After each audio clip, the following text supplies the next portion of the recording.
Devaldo, bom dia, que bom que você está aqui, que bom que você hoje vai falar, a gente pode ter a sua voz para denunciar o que está acontecendo, porque pelo que eu entendi, você me corrija se eu estiver errado, essa perseguição começa em março de 2019, quando você vai visitar o presidente Lula. Eu estava lá, acompanhei, fui testemunha, estava no mesmo dia que você. Vários juízes federais foram visitar o presidente Lula, em solidariedade ao holofer que era feito contra ele. Você sempre foi crítico da Operação Lava Jato. Naquele dia você era escolhido uma pessoa, um dos juízes para entrar, você entrou. Eu sou testemunha também de que você salvou as pessoas que estavam naquele acampamento de uma tragédia ao se contrapor ao tenente Nascimento da Polícia Militar do Paraná, que disse que ia invadir o terreno onde estavam as pessoas que davam boa noite ao presidente Lula, caso dessem boa noite, e você disse a ele: eu vou dar boa noite, você vai me prender, você é um juiz federal, e acho que graças a você aquelas pessoas foram salvas naquele dia, e havia um massacre ali, com balas de borracha, cães, havia crianças, mulheres no acampamento. Mas eu sei que depois disso houve ações na corregedoria, agora ação no CNJ. Na corregedoria você foi absolvido, a gente fez uma campanha aqui, falamos sobre o assunto, mas no CNJ parece que não. O CNJ te deu uma punição de 180 dias de suspensão. Queria que você explicasse essa suspensão, explicasse para o nosso público por que isso é uma perseguição. Qual é a base jurídica que eles alegam ter e que não tem, e que por causa disso você é perseguido. Bom dia. Bom dia, Felipe.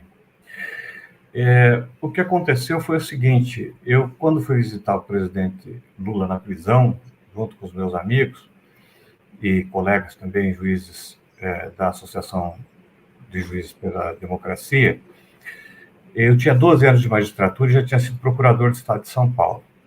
E nesses 12 anos de magistratura, eu nunca tinha respondido a nenhum procedimento disciplinar nem sindicância. 60 dias depois da visita que eu fiz ao presidente Lula, eu recebi uma notificação da Corregedoria do TRF3 para responder a uma representação feita por 8 procuradores regionais da República, ou seja, que não trabalham, nunca trabalharam comigo em Itapeva, pessoas que eu sequer conheço, nunca ouvi, alguns já ouvi falar pela imprensa, mas não conheço pessoalmente. Esses procuradores fizeram uma representação de 59 páginas, juntamente com o procurador de Itapeva, que, embora tenha funcionado como testemunha, admitiu que pelo menos tenha trabalhado como editor dessa peça que foi apresentada perante a Corregedoria. Nessa petição que eles fizeram de representação disciplinar, eles juntaram ali, na verdade não juntaram, eles alegaram que eu teria proferido decisões teratológicas, que em direito a gente usa essa expressão para dizer absurdo, né? Sinônimo de absurdo, monstruoso, uma coisa sem sentido. E tratava de 159 decisões que eu tinha proferido ao longo da minha carreira, coisa que eu nem me lembrava mais, da época que era substituto ainda, eu sou titular há 10 anos. Então, e nessa representação, a Corregedoria processou, tem um procedimento para abertura um protocolo para abertura de processo disciplinar e uma sessão no órgão especial para essa finalidade. Nessa sessão, houve bastante debates do TRF3, dos desembargadores que compunham o órgão especial naquela época, e alguns deles, muitos deles, aliás, diziam que era temerário abrir um procedimento desse porque se tratava de decisões jurisdicionais.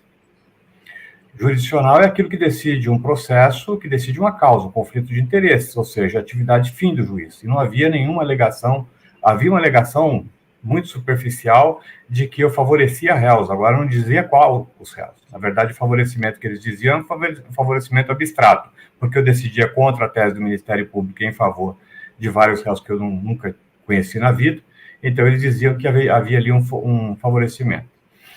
Mas isso foi descartado porque não tinha nenhum fato que comprovasse essa alegação, que era apenas enunciativa. E foram feitos vários debates ali, alertas. O decano da corte, na época, ele alertou os pares do perigo que seria abrir um procedimento desse, que as minhas decisões não eram teratológicas, eram apenas decisões que decorriam de divergências da interpretação da lei. Mas mesmo assim foi aberto o procedimento. o procedimento foi aberto e, ao final, essa alegação, ao final no TRF3, essa alegação de que eu teria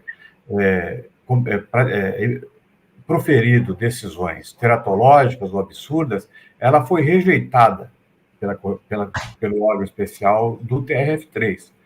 Na rejeição, inclusive, no voto da desembargadora relatora do processo, ela cita uma passagem do depoimento desse procurador de Itapeva, que funcionou como testemunha. Ele dizia assim no depoimento dele: olha, eu trabalho aqui há bastante tempo e o doutor Edevaldo sempre nega, algo mais ou menos assim, as coisas que eu peço.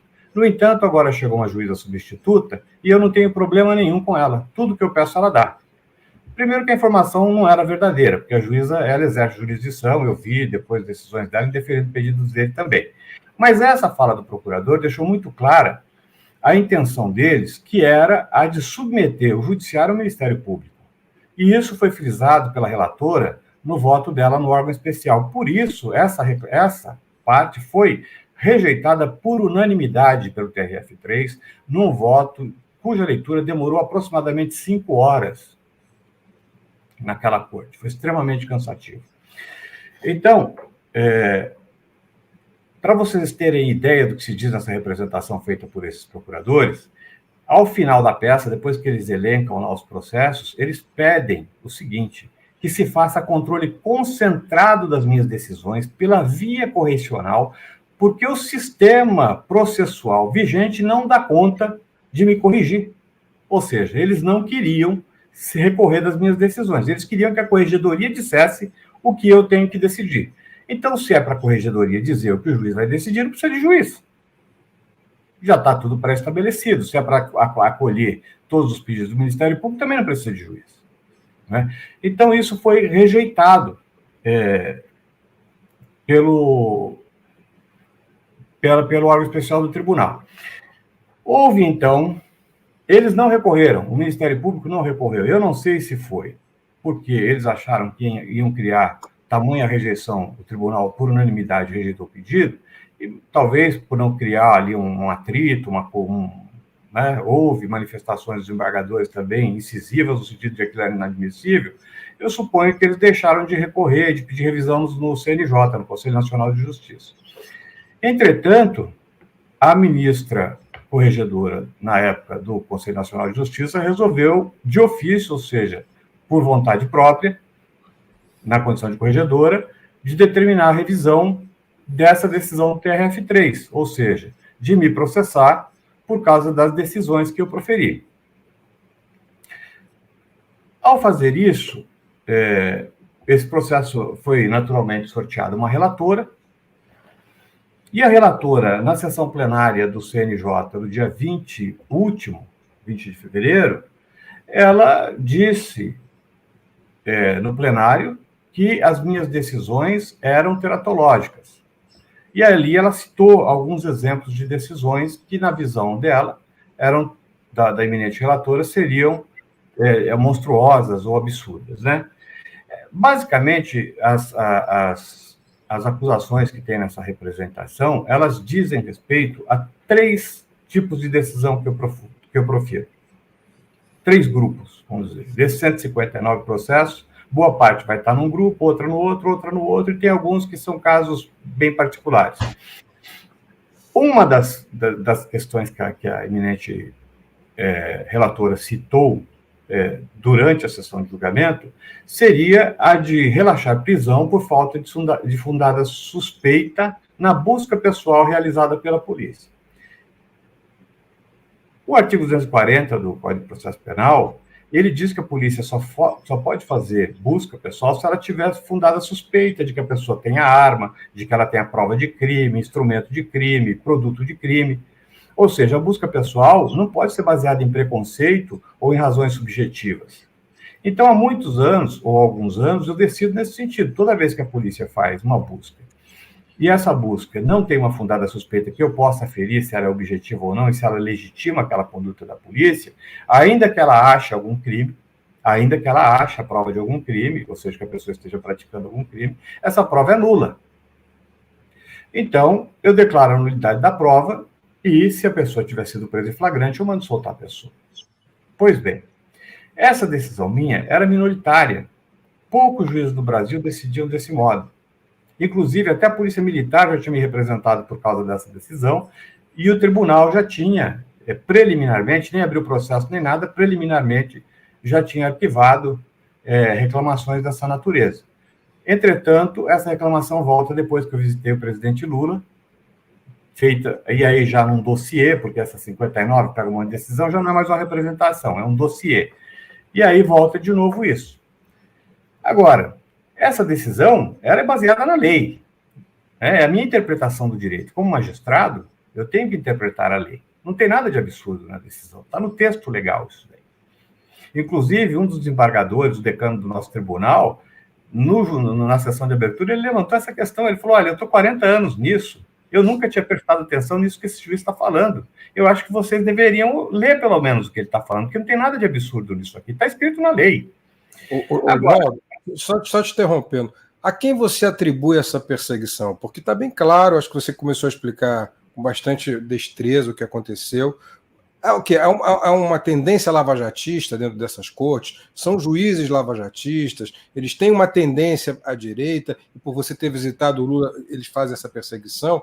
Quem são essas pessoas? Eu sei que você não pode citar nomes, mas me dá o perfil dessas pessoas que estão te perseguindo. Olha, Pena, eu prefiro dizer abstratamente que se trata de uma perseguição de cunho ideológico. Até isso foi reconhecido também num dos votos dos desembargadores, que naturalmente, que eles dizem lá que eu tenho preconceito com a polícia, que os procuradores, eles se queixam de eu ter visitado o presidente Lula nessa representação, eles falam que eu tinha falado alguma coisa sobre a conduta do ex-juiz Sérgio Moro. Então, eles se vê naturalmente que eles estão naturalmente ofendidos por causa de posicionamento ideológico deles, né? E aí, eles trazem isso para o campo das minhas decisões, porque no campo disciplinar eles não tinham nada para falar contra mim. Eu sou um juiz que trabalha, eu chego cedo, eu não tenho nem escândalo, nunca fui envolvido em nenhum ato de corrupção, de nada que pudesse incidir no campo disciplinar. A única coisa que eles poderiam era trazer essas coisas. Então, eu acho que essas pessoas, porque o país vive um momento de ódio, de intolerância, e as pessoas não queriam, né, lidar com a divergência.